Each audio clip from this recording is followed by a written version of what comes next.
আসসালামু আলাইকুম। আশা করি যে যেখানে আছেন সবাই অনেক ভালো আছেন। আলহামদুলিল্লাহ আমরাও অনেক ভালো আছি। অনেক দিন হলো বড় ভিডিও আপলোড দেই না। বাপের বাড়িতে বেড়াইতে আসছি ঈদের পর, যার কারণে অনেক আনন্দে আছি। আজ ছোটোবেলার বান্ধবীদের সাথে অনেক দিন পর দেখা, তাদের সাথে মজা করতে করতে আসলে কোনো ভিডিওই তেমন আপলোড দেওয়া হচ্ছে না,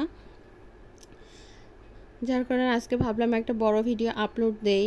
আর এদিকে দেখি আম্মু বাসায় নেই, দুপুরে রান্না করতে হবে। আম্মুর আস্তে আস্তে অনেক দেরি হয়ে যাবে। আম্মুর জন্য অপেক্ষা করলে আসলে খেতে খেতে বিকাল হয়ে যাবে, যার কারণে নিজেই রান্না করতে চলে আসছি। আর এটা কিন্তু আজ আমার মায়ের রেসিপি, মানে আমার আম্মু যেভাবে রান্না করে ওইভাবেই রান্না করব। এভাবে রান্না করলে কিন্তু খেতে খুবই মজা হয়। প্রথমেই আমি এই যে পটলগুলো ছুলে ধুয়ে ভালো করে পরিষ্কার করে নিয়েছি। আর ওইদিকে আমি মাছগুলোকে লবণ হলুদ মাখিয়ে তারপর ভালো করে ভেজে নিয়েছি। আর এই দেখুন এই পটলগুলো কিন্তু আমি আস্তই রেখেছি। তারপর এই যে কড়াইতে আমি তেল দিয়ে দিচ্ছি। এরপর এই যে মাছ, মানে কিছু মাছ তো ভাজা হয়ে গেছে আগে থেকেই।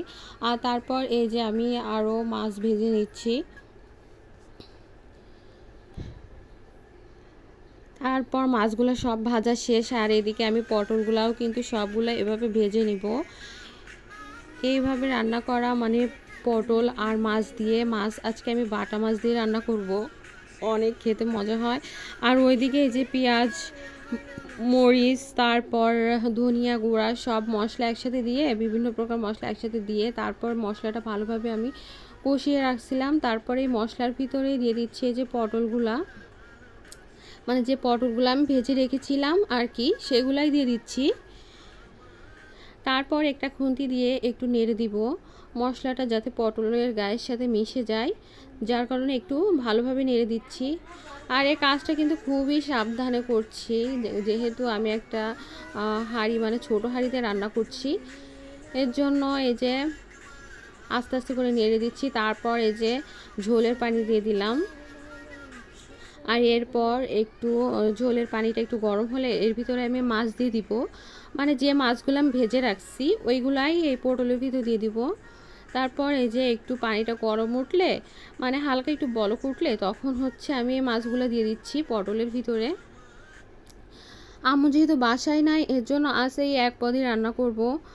আম্মু থাকলে আম্মুই রান্না করতো, আম্মু যেহেতু নাই যার কারণে আমাকেই কাজটা করতে হচ্ছে।